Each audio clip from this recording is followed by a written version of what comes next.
on the board now.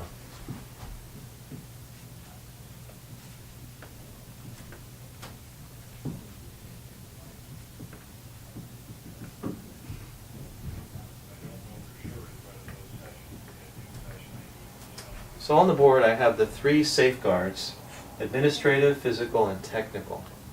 The administrative one are the measures that you need in order to protect the data from an administrative point of view. For example, we're talking about training your staff on being aware of what is PHI data, how to handle it, what to do from their point of view to have a screensaver. That's the administrative side. On the physical side, it's common sense.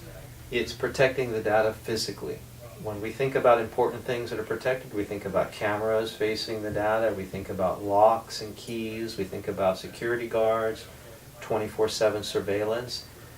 That's pretty obvious to people. They think about security, they know what to think about. And use your common sense when you're dealing with HIPAA. Don't just try to get it all from the legislature and the blogs. Just use your common sense. That's an important key. The third area is the technical.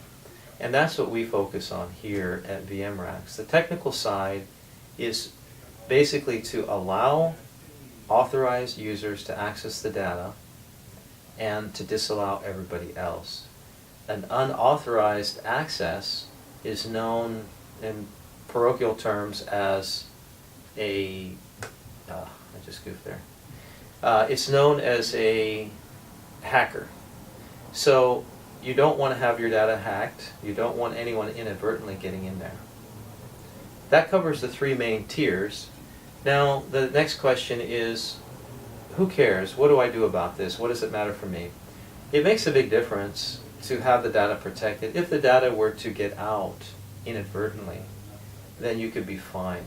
There's a follow-up law after HIPAA called HITECH, which basically allowed the government to fine you if you are not protecting the data and if it leaks.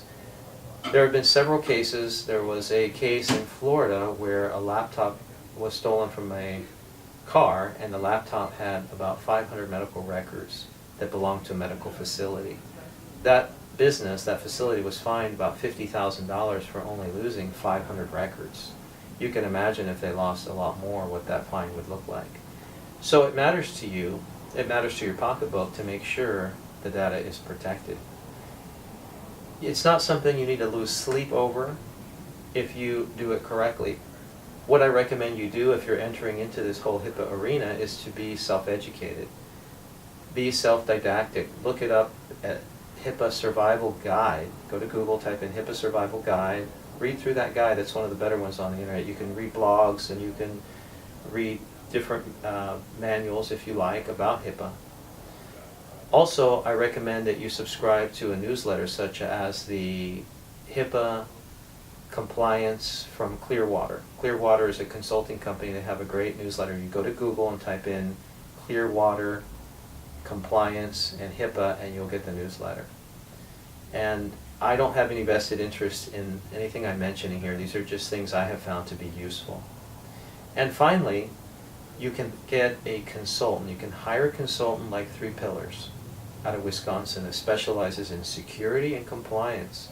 Keep in mind when you hire a consultant to help you with HIPAA, they're not going to do the work for you. They're simply going to instruct you on how you do the work. They will test to make sure the data is secure.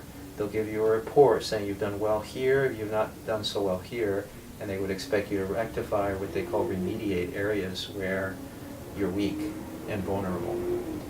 So, thank you for joining me. This was just an introductory video. Please watch the other ones we have online. They get far more in depth and cover other topics on HIPAA compliance and specifically HIPAA hosting.